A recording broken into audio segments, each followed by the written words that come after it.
In the midst of a cold season, a cold snap right now in here in Iowa, I want to share a little bit today about a hot subject that's been going on this week. Hot. Wonder what it is? It's about immigration. That's right. Immigration. This is a hottie. This is a hottie because this happens every so often. Yeah. We talk about the Haitians. We talk about the Mexicans. We talk about probably back in the days, the Irish and there's always immigrants. But right now, the Somalians have the center stage. Yes, they do. That's a good way to say it. That they've got the center stage, and it wasn't just a series of months ago. It was a different group, and now here we go again. But I love the idea that you're bringing up about it's really about the energy of integration and how do I integrate with people? How do I integrate with my environment? How do I integrate with spirit? That's what this is stimulating for me, because if I'm not willing to allow myself to connect, allow myself to get the best of what it is in my environment, I'm going to slow my growth. I'm not going to get what I need done in a timely manner. It's like that feeling of wasting time. That's my visionary gift. It's that sense that I'm under pressure for my time and I don't know why. It's because I'm not integrating the lessons. I'm not integrating with people to get what I need from them. So that energy of that's just being highlighted now with the latest immigrants and so forth, to me, it really stimulates, okay, am I clear with my own integration? Am I, when I get those keywords, that's one of the things that we do in this program, we talk about get a keyword from spirit. Am I integrating that? Am I allowing that to come in to me and be a part of me, getting the best, or at least as much as I can handle? Right? That, to me, that's I'd say the first salvo of this energy of integration. Well, I love that perspective that, often, the perspective that we'll hear in mainstream media and out in the environment, as we call it, is one of good and bad, right and wrong, right. And it's focusing on behaviors. And I can feel how that's so disarming that if I was one of those Somali folks right now who are under scrutiny, that if, I put it back to my soul's perspective of, oh, I'm not integrating the best of what's on offer here. I'm trying to cling to the past in a new environment. Somehow I got myself here. That energy opened up and, for one reason or another, I'm here. And boy, that just changes the whole perspective. And I know we're going to talk a little bit about how, the environment always keeps us fighting each other. Yeah. Like it's this power struggle, and there's this concept that it's got to be hard. Yeah. We're going to have to fight for our rights. And so both sides, let's take the Somali issue, that the established conservative, base versus the, new wave of immigrants, we keep reinforcing that it's got to be a fight, a contest. That's how you get ahead. And to me, that's what's a form of a religious concept, or one of the concepts we have here on planet Earth that really kind of works against us. Because if I take it back to me, and am I integrating what's there available for me from my perspective, that just dissipates all that heat, you might say, right. And that game that, as you guys were pointing out, the environment keeps throwing this up at us to keep us in this competitive, mode. And anyway, that's all I have to say about that for the moment. So I'm going to bring in a whole different aspect of this, because right now, in the time frame we're in, there's a lot of intergalactic things going on. We've talked about the 3AI Atlas. Yes. The thing that's going around, Mars and the sun and Comet. the comet, Yeah. whatever it is. Or whatever that thing is. And then Interstellar object. interstellar object. Thank you, Tom. And there's so much news. It's always to keep track of. And then there's, the aliens are coming and the spaceships are coming. But so the Somalian situation to me is kind of like a lot of those, is kind of equal to those type of situations, because these are a group of people that have come, and ironically enough, they were put in one of the coldest places, Minnesota, in the country. Yeah. And also in Washington State, I know there's also a huge Somalian group up there. And they don't speak the language. They don't look like us. Us being like Americans, right? I mean, we're all really a blend of everything, but I mean, they look a lot different. In terms of how they dress and carry themselves. Yeah, they dress, carry themselves, marry their sisters and brothers, whatever. Omar, right? She did that. So, but what I'm saying is, so this is just to me like another example of when we're going through a bigger picture scenario, how interesting the things that happen here on planet Earth and we're playing out in the midst of, okay, so if the aliens from above, the galactic aliens came down and they didn't speak our language, they didn't look like us, I hate to say, raped and pillaged things, or they didn't, or whatever's going to happen. How do we relate to that? Because we're so comfortable in the way we work. We're so comfortable in how we interact with our brothers and sisters who are Americans, who are, people that we've dealt with our whole life. This is a whole new situation that's arisen and really come up this past week in full force to really shine a light on, okay, how do we work with people that are just out of our realm? Right. So just because that's right.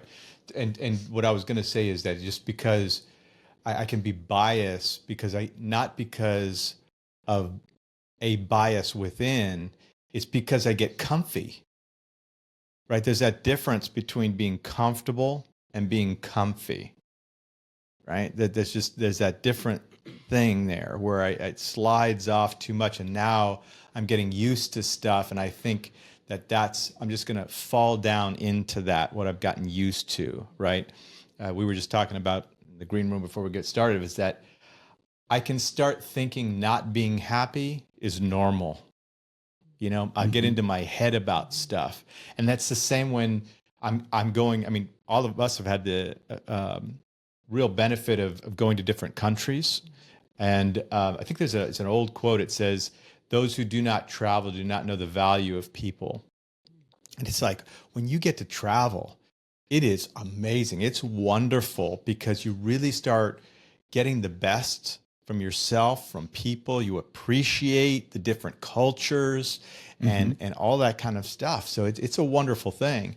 But that point where if I don't have that, if I'm stuck in my little town and I'm stuck in my head all the time, I'm not going to know how to work with people who are trying to integrate. I don't know what to do with the change that's happening around me. So that first step is, am I integrating my keyword? Am I integrating, let's say you go to church. Are you integrating what I'm learning at the church or the synagogue or the temple in my daily life? Because if I'm not doing that, I have very little chance of working with other people and in my community and my environment. And the other thing that you're hitting on is that when I'm exposed to the next layer, and using an example is that and a lot of countries are dealing with this, right? Where you have people will come in, a large block of people come in that is a different world. It's a different world, and then, we kind of designate it as, third world, second world, first world type thing. But if someone makes the extreme where you're going to go from a first world to a third world, or you're going to go from a third world to a first world, I need to adapt. I need to figure out I'm going to work with that. And so those who come in from more of where there's less, and then they come into where there's more abundance, right?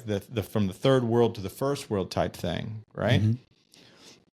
Then I need to adapt. I need to upgrade.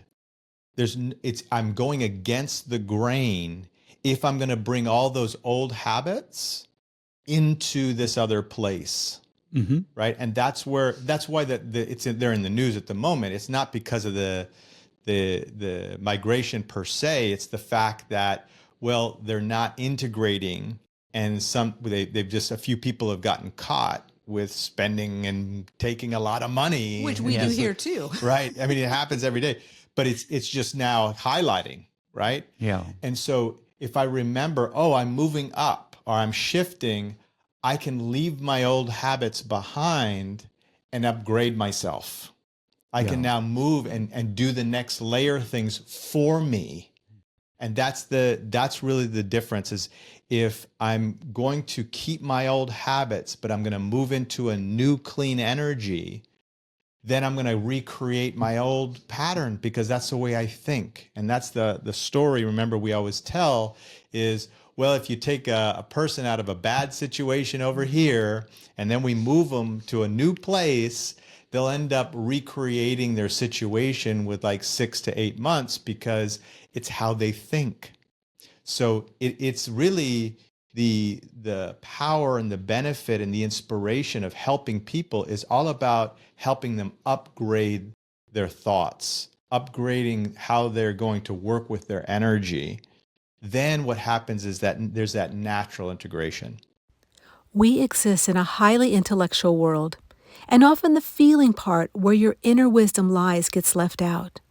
There's a way to feel more in balance with all parts of yourself.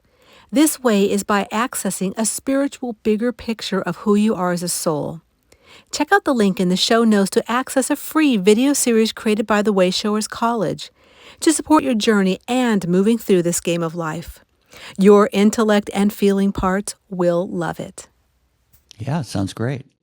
Well, Let's do it. Let's do it. Well, I think we're here to do it now. And I guess what comes to me about all that is that that's the way to look at situations like this with the Somalians, with the Haitians, with the Hispanics, with even Chinese, or whoever comes in as a large group, is that, where they're at is where they're at. And now they've come here to obviously, enhance and upgrade their energy. And like I said, the way they live and how they're living. That's right.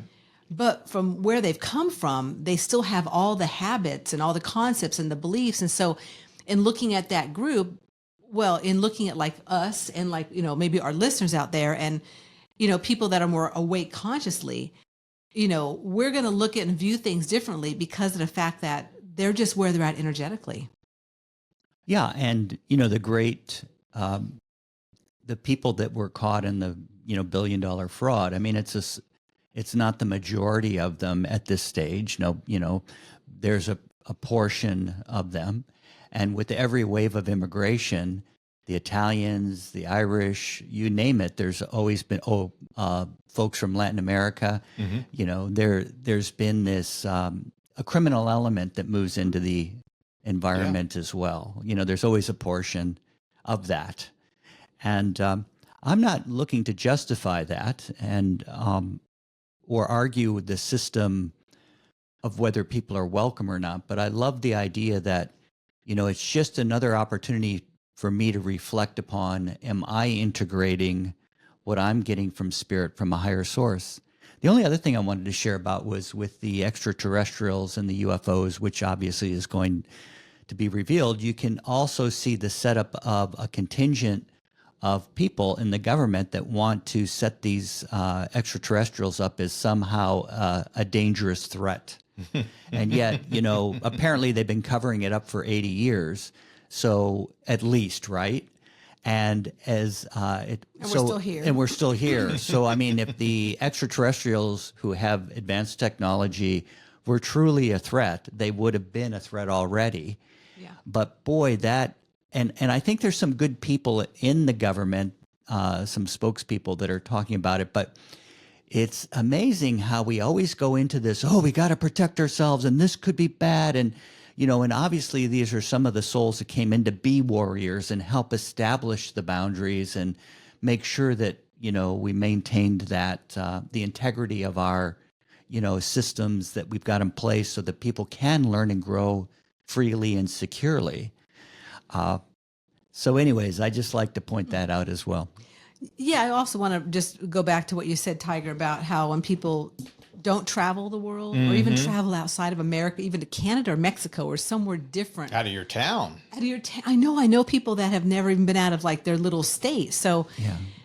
I was recently watching an interview on a podcast where a gentleman who's a journalist, he wrote a book and he traveled all over the world. Right now he's down in the Venezuela area looking at all that stuff, but he was in Ukraine and came into Ukraine when it first started up, the war started. And the first thing he said was how as soon as he got into the country, he realized, oh my God, I've got it so fortunate in America. Like the difference was, like profound. He said that was the biggest change I had within myself is the fact that I recognized how grateful I am for what we have in America. And so, having these influx of people wanting that for their soul's growth, it's a beautiful thing because we've all been there, right? That's right. But again, it's just how do we integrate and how do we work with these situations so as a soul, I don't get caught up in something that I don't need to be involved in. So, and that's how I was going to close this little portion out. Boom. Is that, okay, the best of the best, right? Integrity and the best of the best. So it is my job, it is my responsibility to get the best of the best, because that's why I'm here. Now, that's not about me excluding people or excluding myself. That's about me getting the best of what I'm involved in. That's about me getting the best from people that I'm involved in. And so that's a standard. That's a standard. That's integrity. That's my own integrity. So working with these situations where there's a large amount of shift in a short amount of time. So whether it's immigration or whether it's my own life, there's a big change, I have to move house and I got to, whatever's going on.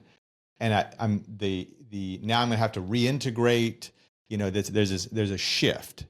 Then I have to come back to the standard, my responsibility of I'm going to work from the best of the best. So when I go to that shift or there's shifts around me, I need to have just a little bit of firmness. I need a little bit of firmness to say, okay, we're going to work with each other, but here's the minimum standard, right? So I don't need to fall back down to lower states of consciousness that I've already worked through. Let's work through this one and build on top of that. Right? Here's the standard that I have in our room, in our house, in our community, in our state, in our country. Here's the base. So that needs to be where I go to when I'm in the middle of transition, when I'm dealing with these things coming on. Okay, let's come back to the fundamental. What is my standard? I need to get the best of the best. Otherwise, I'm going against the river of spirit. What strikes me is how, as you share that, the feeling behind it feels so good. And I can almost hear in my brain, though, people kind of, well, what about this and what about that? And, it becomes this intellectual trip when really the essence of what you were sharing, how can I deny that if I just tune into what my true feelings are about that? It's like, yes, I want to be uplifted and, I'm here to help uplift to the extent that it's my opportunity because everybody's really, responsible for themselves when it comes to that. But how can I, be of service? Right. Yeah, Trust so I guess my feelings. Trust your feelings, Thomas. What's your feelings on that, buddy? Spiritual growth is not a race. It's a gradual progression. You do not have to spend 24 hours a day working on it in order to feel more inner peace, deeper connection to your soul purpose, and feeling more confident in your daily life. The journey is all about balancing your physical and spiritual worlds. These two worlds are supportive for embracing the foundations of the real you. By just investing minutes a day for your spiritual part as you would invest in your house or other areas of your life, To gather more direction, clarity, and a new layer of inner awareness, check out the ebook set created by the Wayshowers College. Link and discount code in show notes. I guess my final words on that is kind of back to what I mentioned earlier about, what am I here to be involved in? Yeah. And honoring those that are trying to make a change, and where they're at in their journeys, in the sense of coming into a country where they really don't know how it even works, and working with the government in different places like Minnesota that is a little chaotic in itself. So just recognizing and keeping that bigger picture perspective of what's going on there, and how is that a reflection somewhere in my life. And again, back to the feelings, and what do I feel about that as I'm viewing these people doing interesting things that I necessarily wouldn't be involved in, but they're playing out a part for all of us. Right. Right. So let's now move into another area. Dun, dun, dun. I had a situation this week come up with the gentleman I was speaking to. And it was interesting because it brought up something in me. And I said, this would be a good way to kind of move in and share a little bit about, the news stories that are always out there, and how, a lot of them are left or a lot of them are right, and there's barely any in the middle. And and a lot of them are very heightened, a heightened sense of stress and anxiety, and I'm a victim and whatever. So I was talking to this gentleman this week, and he's about politics, and I was talking about a specific political figure, and he said, well, I'm all of a sudden his energy was up, and then his energy dropped. He's like, well, he just hasn't done enough, and I don't know what's going to happen, and the midterms. And I was like, wait a minute. I'm like, it just hit me. He has what I'm calling unrealistic expectations about how quickly things can shift. Now, things can shift quickly, but I mean, really, I was like, man. And then it just started me rolling on this ball of how we see so much, and what expectations as humans do we have with what we're seeing going on in the news. Yeah. I can relate to that. I have a lot of friends on who very diverse in their politics, very diverse, and so, that's a beautiful thing for me, because I really get the best of the best, because I get to see different perspectives and get to see different things. But the common denominator is that energy of expecting, assuming, and demanding. It is very good, Teresa. That's exactly what happens. There's this big all this stuff is gonna happen and it's all gonna be great, or all this stuff is gonna happen, it's all gonna be trash and it's gonna be terrible. And so that energy of expectations and expecting, assuming, demanding, it's amazing how quickly that just lets the energy drop or go way up high. You can't work with it. It's not manageable, right? That big emotional blitz. So whether you're at that top end or that low end, it's just not good. It's not positive. So that energy of that expectation is so powerful to bring up, because it shows me that I am living from the outside in and not the inside out. I keep looking for big daddy or mommy or my cousin or my brother or, some stranger to come and fix something in me. Right? That's what it boils down to. It's like, well, no, I want something out there fixed, and they should do that. Well, I get that, but the fact that I'm having these highs and lows about anything tells me that I've put my loyalty outside of myself. That's it. Otherwise, if it was my loyalty inside myself, I would be first. Tom, you were great at this. It's like, well, we were concerned about the economy. Mm-hmm. Okay. Well, let me first focus on my own economy, right?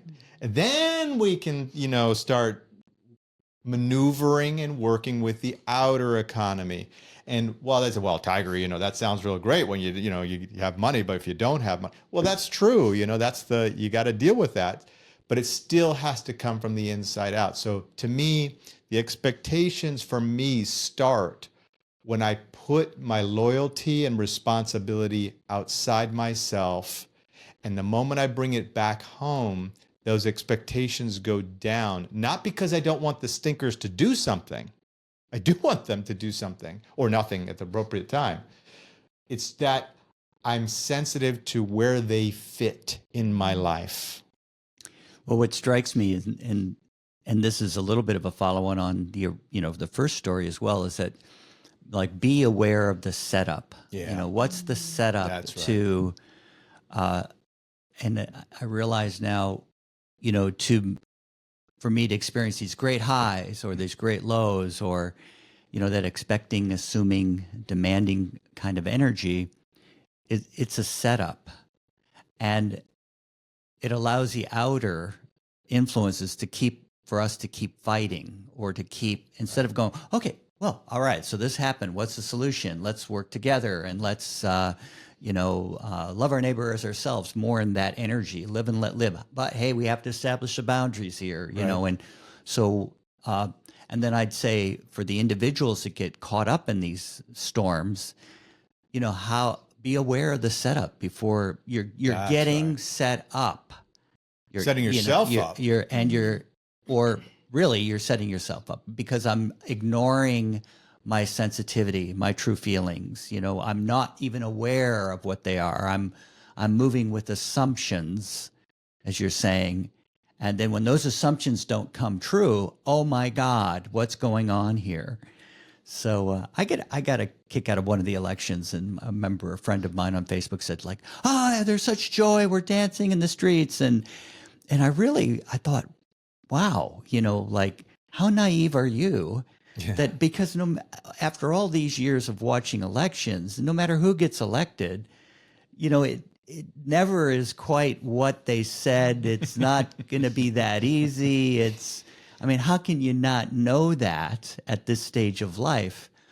So, but there's a comfort level and just keep replaying that old game. Right. And I think that, when it comes to religious concepts, is we really believe, as you were saying in the green room, that we're here, and you have a good way of putting it as well, that, we're here to keep, life, it's under that theory that life is hard. Right. And sometimes I can be happy, but sometimes I just have to be unhappy. And then sometimes I'm happy again. Right. So I guess be aware of the setup, because we get played with that. But I'm allowing that to happen. Right. So this is where I'm accountable. And if I'm not tuned into my true feelings and my guidance, I can get played. My energy gets played out. I highs and lows, Yeah, it's interesting. Another perspective, I love that word, that this brought up for myself is, as this gentleman was talking about the situation, and like you said, his energy went from high to low very quickly. Yeah. I walked away going, does he realize how fortunate he is? Yeah. I mean, really. He's a very successful guy, good looking, in great Absolutely. shape. Yeah. And in your, and then this one situation that is really out of his control anyway. Yeah. Because it's all about balancing out things over time, and people coming into place, and this happening and that happening. But, not looking at how fortunate we are. I say we as Americans, and really in third world and first world countries, right? In the West, in Western civilization, how fortunate we all are in different variations to be where we're at. And so for myself to not allow what, like you're saying, what's on the outside influence how I'm living my day-to-day life. Because no matter what happens, whether it's good, bad, and everything in between, I've got to be adaptable. Yeah. And I've got to be able to flow with how's my energy and where do I need to be of service? Like you said, Tom, I love that so much, because that's not emphasized a lot, is, what is our service while we're here? And how are we, capturing those moments to be in service? So I think that's really what came up for me, the fortunate part, and being of service, and how do I work with the energy of that? As the Earth's crust shifts and changes, our lives do the same. One way to maneuver through the small and large moments that shake us to the core is by reviving your connection to spirit, gathering ways to cleanse your energy field, embracing spiritual awarenesses to give you a bigger picture, and knowing that you are not alone on your journey can be a great support. The Soul Quake Survival Guidebook is a great companion to meet you where you're at and support reviving your connection to spirit in earth-shaking times. Get your copy today through Amazon Worldwide in paperback, ebook, or in audio, and begin embracing more clarity, inner peace, and enthusiasm for your life and what you've come to do. That's the part that just takes it home, because if I remember that part of what I've come to do in life, in other words, to fulfill my purpose, part of it is to be of service, not of service for the service sake. That it's that the greatest growth and opportunities come from being of service, because I have to put myself out there. I've got to go interact with people. I have to have exchange. So those dynamics naturally bring about situations where I'm going to learn and grow. And indeed, some of it is not the greatest, right? I've got to figure my stuff out, and oh my gosh, and all this stuff comes up. Bottom line is that energy of I'm here to be of service, that cleans 90% of the problem up, because whether people want to integrate and raise themselves up to a higher standard, or whether they're going to stay where they're at and they want to try to recreate their little pity party and then recreate their, I mean, we all know some people's out there who they're great, have amazing potential, good person, good heart, but they keep staying in their little world. Hamster wheel. And the hamster wheel. And this is what you're saying, Tom, is it's that self-sabotage. It's that fear of success that they just keep staying in, because it's why? It's not that they want it. It's comfortable. It's familiar. And if I step out of what's familiar, it's unfamiliar. Yeah. It's a little uncomfortable, right? So it doesn't matter if people are going to do their thing or not do their thing. What does matter is my standards clear? Are my standards clear? And do I remember I'm here to be of service? Yeah, and kind of tuning into, where do I want to go with this, is that one of the things that came to me this week as I was moving through my business week and work week is that, if I don't have goals to unfold myself spiritually, if I don't have those spiritual goals to balance the material. That's right. So let's say I take up a business or a work opportunity because, I'm looking for I have certain financial goals. And let's say I want to save enough, or I want to invest, or I want to get a new drum set, or whatever is motivating me. Once I noticed that, once I kind of get to that point where that goal is achieved, or part of that goal is achieved, the job can become like a hamster wheel. I'm just keep doing the same thing, and now it's less interesting. And it really hit me that why people get so disenchanted, or why I've gotten disenchanted, really, to bring it home, with opportunities in the past after, maybe a year or 2 years or something, is because my goals, I haven't established new spiritual goals. And the only way I can, I could be more of service if I just relaxed, or I could be more of service if I allowed them to make up their own minds, and I notice that when I get to those points of greater awareness of how letting go of fear, or letting go of the out of balance competition, that pressure, that the goals that I look to achieve seem to come easier. This is the amazing thing about it. And so when you say, as you were sharing earlier, people have this idea or the concepts that I can either be happy sometimes, but I'm not going to be happy other times.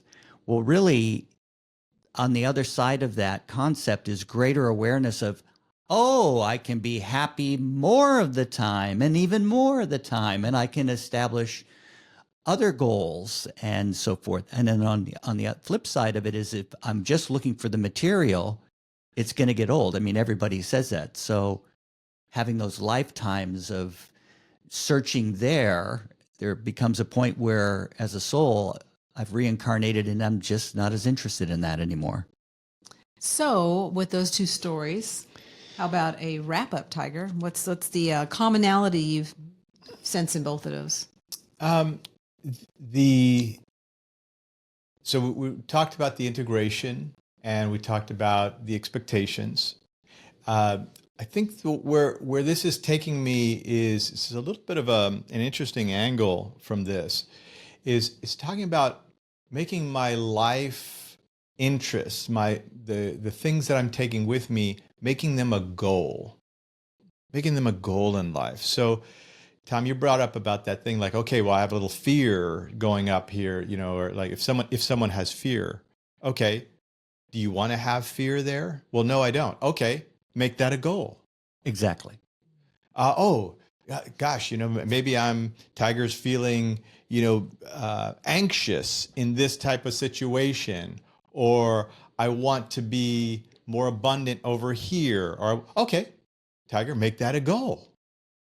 And while that sounds a little flippant, to just say, oh yeah, just be successful, it's interesting that if I'm sincere about making it a goal, then all of a sudden there's a different energy moves in, a different feeling moves in. It's like, okay, if I don't give myself the out, right? I don't let myself escape, which is part of this energy of the expectations and the integrations. As long as I don't start letting myself out and I say, no, I need to move forward. I need to be successful. Like you're talking about that gentleman, has that high and then, oh, no, it's not happening. Well, that's an out. I don't want to give myself that out. I want to feel good all the time. I think it's one of our books that says, if I can't be happy at all times, something's wrong, So if I just make something a goal, like I want to feel more happy. Like you're saying, I just want to feel more happy. I want to catch this thing that always traps me, right? When I get around a certain group, a certain person, a certain situation, I get cranked up, right? It rattles my cage. I'm going to make that a goal to not do that. So the moment I set that in place, that becomes so much more powerful because then I can work with the integration. I can work with this expecting energy that can move in around me because people do it to me. Mm-hmm. If they're doing it out there, they'll do it to you, right? That's what the danger is.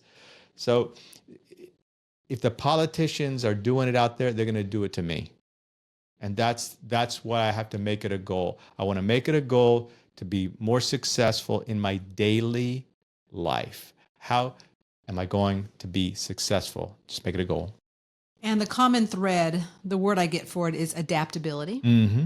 And it's about no matter what's going on out there, whether it be a group of immigrants or whether it be someone I have close connection with who's at a high and then a low and he's bitching and complaining. How adaptable am I with my energy field as I'm noticing what I'm feeling? Because it's all about the feeling, right? What I'm feeling when I'm watching this group of immigrants have challenges, or I'm watching him go through this high and this low. I'm like, and again, that brought me back to gratitude for myself. It brought me back to how fortunate I am in my situation of what I'm experiencing this lifetime. So adaptability is my key for this week as far as what the common thread was for these two stories. Yeah, what strikes me is realizing that it's up to me how I feel about anything, but I'm realistic when I recognize, oh, I get a little fearful there. I get a little stimulated there. I get a little sucked into their downer. I've been doing that my whole life. I recognize that emotional, that's not something that's unfamiliar. That's familiar to me. I have a goal to replace that. Because I have found that 80 or 90% of the time, all that stuff that is out there that gets me up and down or stimulated, or the pressure, like it's bullshit. It comes and goes. It's not, I don't have to worry about it. I'm not in the midst of all that, you know? And also that the solution for me is when I'm in my true feelings and I'm feeling positive, it's like things around me start to transform. And then my experience just starts to transform. And some of the material goals that I was looking for start to actually just show up. There really is that spiritual side of everything that has to be, for me, that I'm here to kind of unfold and acknowledge and grow in awareness. So thank you for another episode, and we hope you enjoyed. We hope you actually got inspiration from this episode, that no matter how you participate in whatever's going on around you, that you really take time to believe in all the inner wisdom and how you can move forward with your energy and rock your spiritual perspective. We'll see you soon. Bye. To keep the enthusiasm going, please like, subscribe, or comment below. We would love to hear from you.